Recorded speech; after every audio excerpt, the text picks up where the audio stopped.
Hello, everyone. Welcome to our first Bible study tutorial for the year 2026.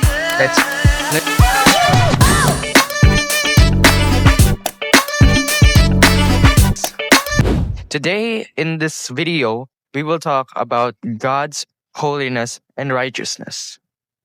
Amen. So let's pray first.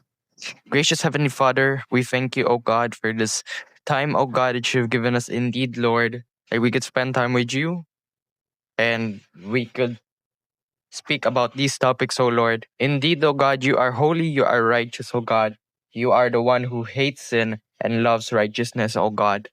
Thank you, O God. I pray, Lord, continue to give us wisdom and fill our hearts, Lord, with your Holy Spirit, O Lord.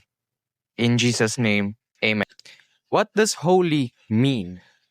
Holiness means consecrated. It's something that is consecrated or set apart or even blessed. So, some sort of that. And God is holy. So, we are called to be holy, which means to be set apart, not to live like the rest of this world, but to live for God and God alone. So, here's some supporting verses for this video.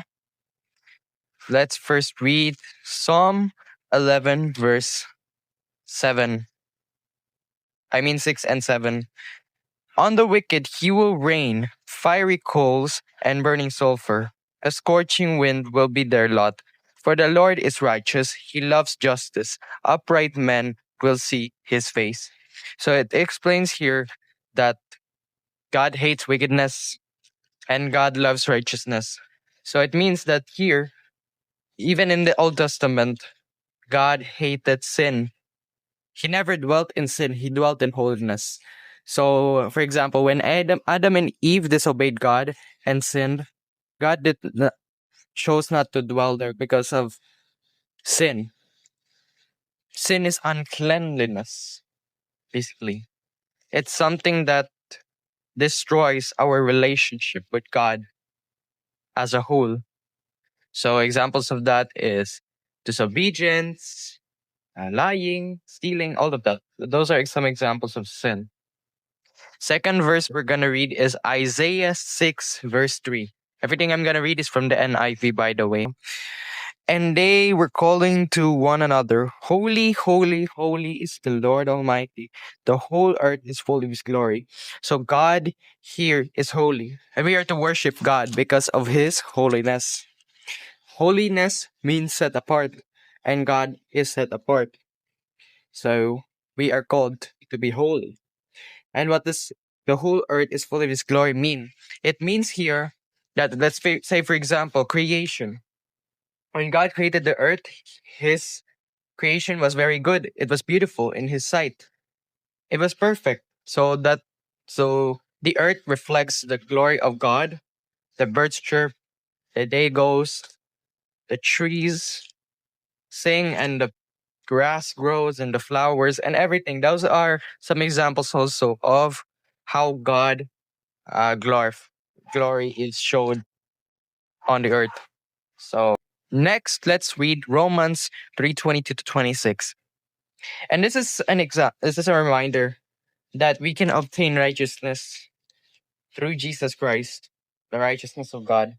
So let's read this one. This righteousness from God comes through faith in Jesus Christ to all who believe. There is no difference, for all have sinned and fall short of the glory of God and are justified freely by His grace through the redemption that came by Christ Jesus. God presented Him as a sacrifice of atonement through faith in His blood. He did this to demonstrate His justice, because in His forbearance He had left the sins committed beforehand unpunished. He did it to demonstrate His justice at the present time, so as to be just and the one who justifies those who have faith in Jesus. Because of sin, we fall short of the glory of God, and everyone who is born falls short of the glory of God. And again, like I said, and I have to repeat this, God does not dwell in sin. So, through Jesus Christ, our relationship with God is basically restored in this context here. And we are made righteous through Jesus Christ and what He did on the cross. Amen.